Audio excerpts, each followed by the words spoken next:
कैसे हैं आप लोग? आज क्लास 8 का लेक्चर है आप लोगों के लिए और इस 8th क्लास में हमने 2 लेसन्स कंप्लीट कर लिए हैं। आज हम lesson number 3 glimpses of past, lesson number 3 जिसका नाम है ग्लिम्पसेस ऑफ द पास्ट, ये लेसन का नेम है। और इस जो लेसन हम आप पढ़ने जा रहे हैं ग्लिम्पसेस ऑफ पास्ट, इस लेसन की बहुत अच्छी विशेषता ये है कि ग्लिम्पसेस जो इसका मीनिंग है वो क्या होता है, पहले वो समझ लीजिए। झलकियां, है ना, एक झलकी के रूप में, एक झांकी के रूप में पास्ट यानी हमारे इतिहास के बारे में यहाँ पर कुछ आपको नॉलेज दी गई है। एक छोटे से, जैसे आप कार्टून कैरेक्टर्स के बारे में पढ़ते हैं, छोटी छोटी कॉमिक्स बुक्स पढ़ते हैं, बिल्कुल वैसे ही स्टोरी के रूप में कुछ पार्ट्स में आपको ये लेसन बताया गया है। मैं पूरा लेसन अभी आपको नहीं पढ़ा रही हूँ क्योंकि आप लोगों को अभी इतना नहीं समझ आता है, इसलिए आप खुद चाहकर इसे पढ़िए और आप इसे समझ जाएंगे कि इसमें क्या चीज बताई हुई है। ठीक है, तो पहले हम इस लेसन को थोड़ा सा इसका इंट्रोडक्शन, फिर मैं लेसन का पूरा जो समरी है वो आपको हिंदी में समझा दूंगी, आप उसे अच्छे से समझेंगे और उसे लर्न करेंगे, पढ़ेंगे। उसको पढ़ने से क्या होगा, आपको सारी बातें समझ में आ जाएंगी।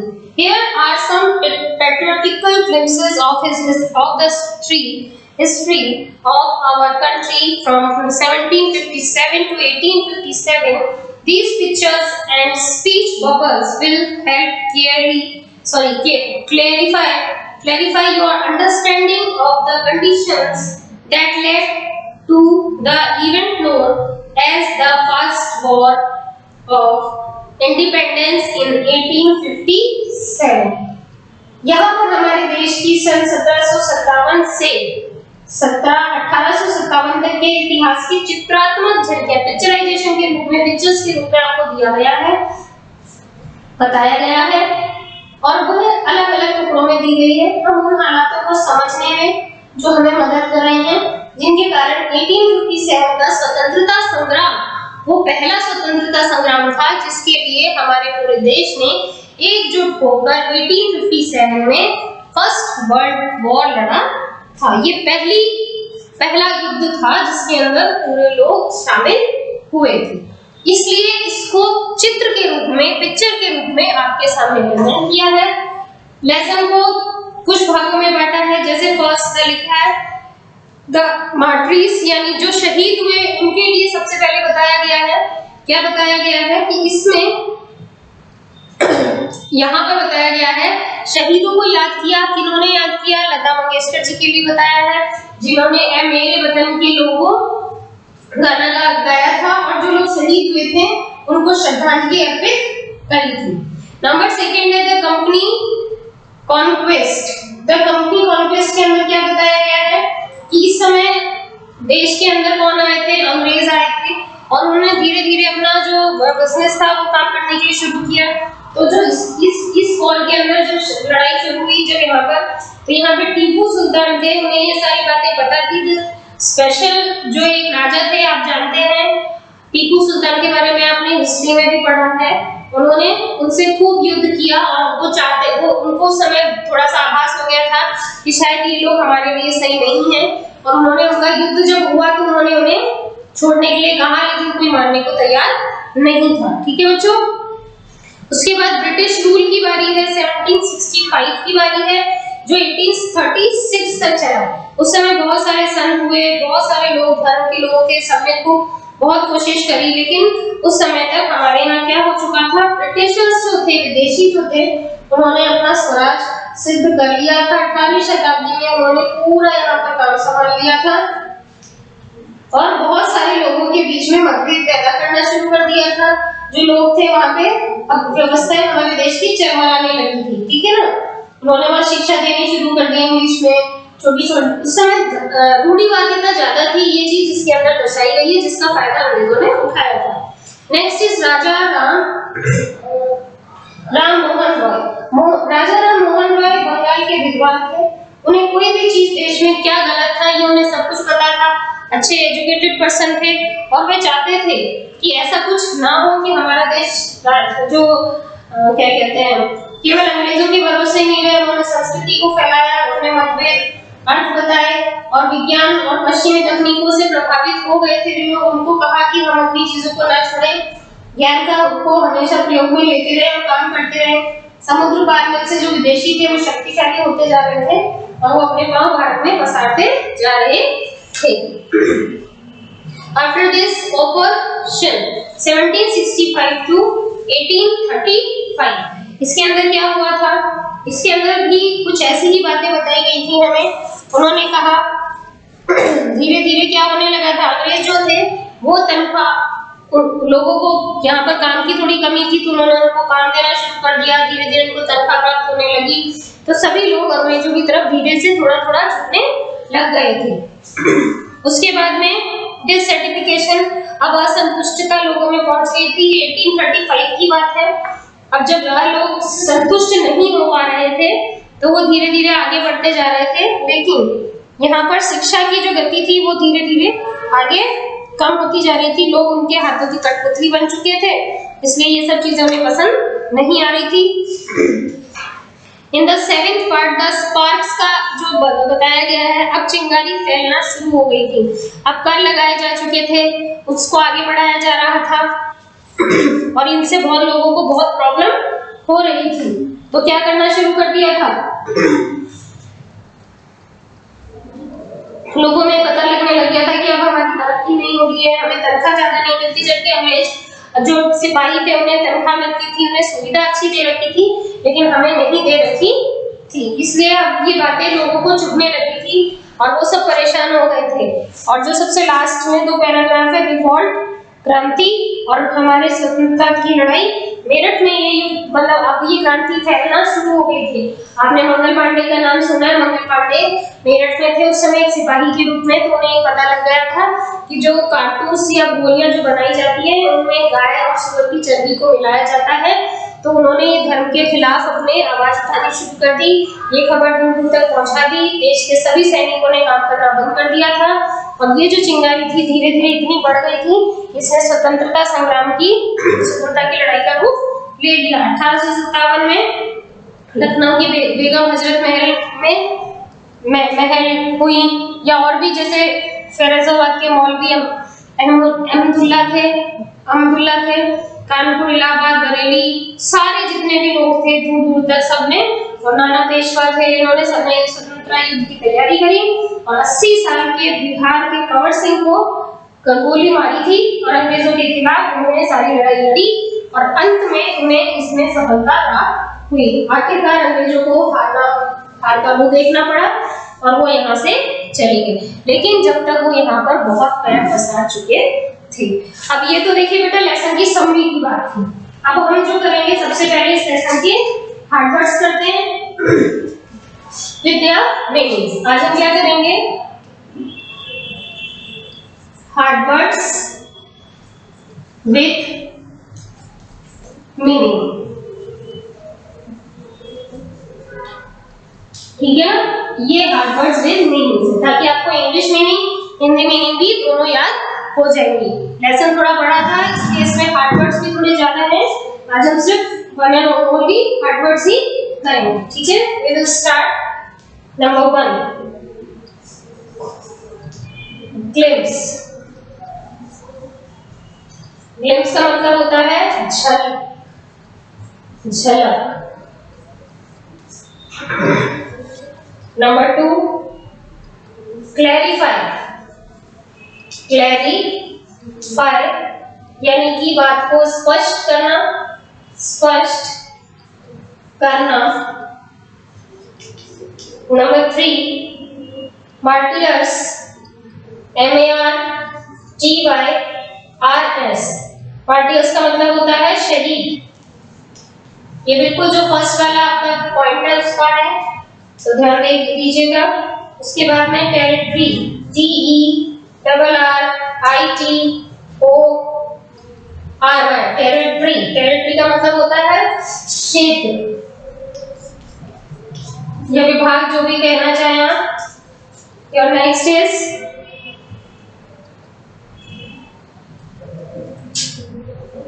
रिवेलरीज, RIVALRIES,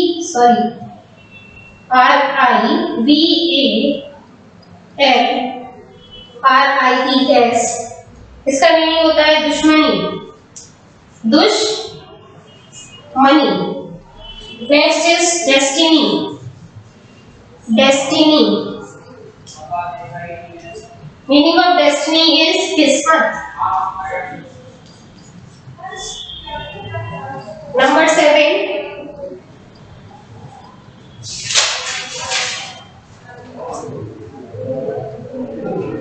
preached, free, ACHED, इसका अर्थ होता है शिक्षा देना, शिक्षा देना। स्कॉन, SCORNED, स्कॉन, स्कॉन का मीनिंग होता है घृणा करना।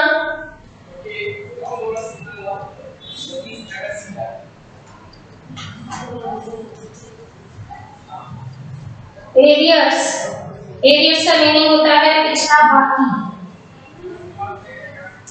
पिछला, बाकी।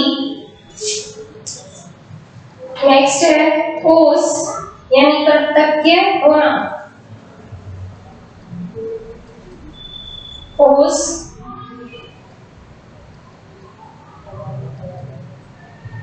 कृतज्ञ होना। उसके बाद में है suspicious, suspicious, that mean is संदेहपूर्ण, संदेहपूर्ण यानी कि जिससे आपको शंका ज्यादा होती है। Next is ruining, RUINING, ruining का जो मीनिंग होता है वो होता है बर्बाद करना, बर्बाद करना। ठीक है, समझ आ गया आप लोगों को। नेक्स्ट इज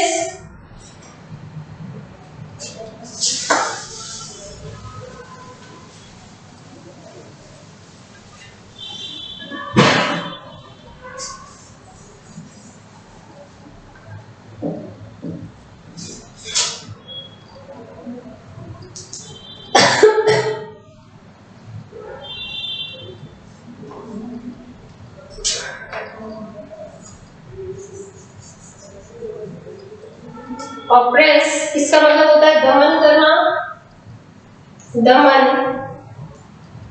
करना।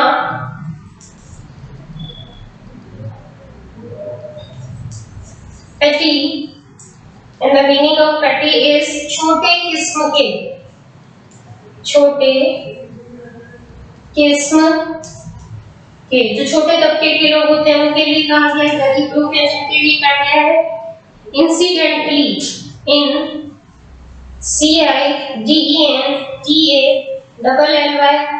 incidentally, that means संयोगवश, संयोगवश। ठीक है, next is convey, and the meaning of convey is संदेश देना, संदेश पहुंचाना या संदेश देना। Next is grievances, GRIEVANCES, grievances means शिकायत, शिकायतें। नेक्स्ट इज puppet, puppet का मीनिंग कठपुतली। नाउ आगे बढ़ते हैं।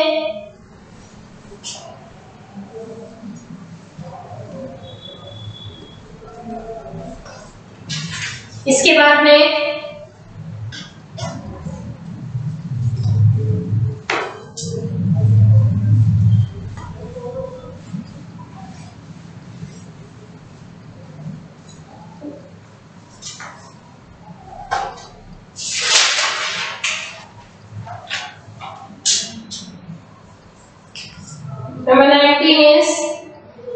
disparate, DES, disseparate, SEPERATE, disseparate यानी हताश। हम कभी कभी मायूस हो जाते हैं, हताश हो जाते हैं। Rebellion, REBELLION, rebellion, it means revolt यानी विद्रोह। ठीक है। Now number 21, pittance, and the meaning is छोटी धनराशि। इसका क्या मतलब होता है? छोटी धन राशि। नेक्स्ट है abolish,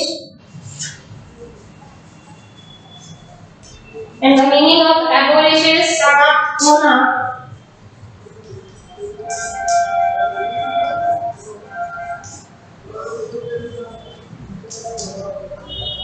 शेल्टर, आश्रय, शेल्टर,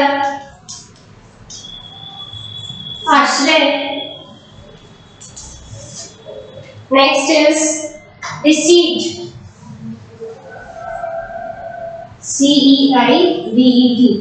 रिसीट का जो मीनिंग है वो होता है धोखा दिया, धोखा देना।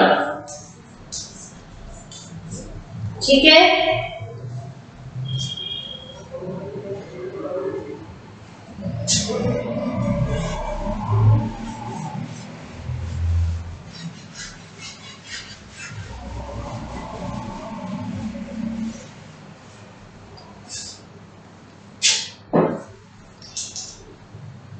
Patriots,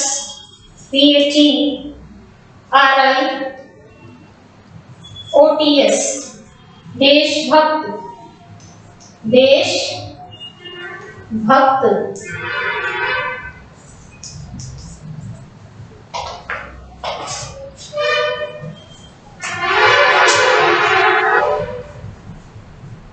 अक्सर इसका मतलब होता है विद्रोह, बढ़ना। बहुत बुरी, जैसे बहुत ज्यादा कोई चीज भड़क जाती है, फैल जाती है, ये वो चीज होती है। देन पाउंस्ड, POUNCED, पाउंस्ड यानी कि आक्रामक, होना।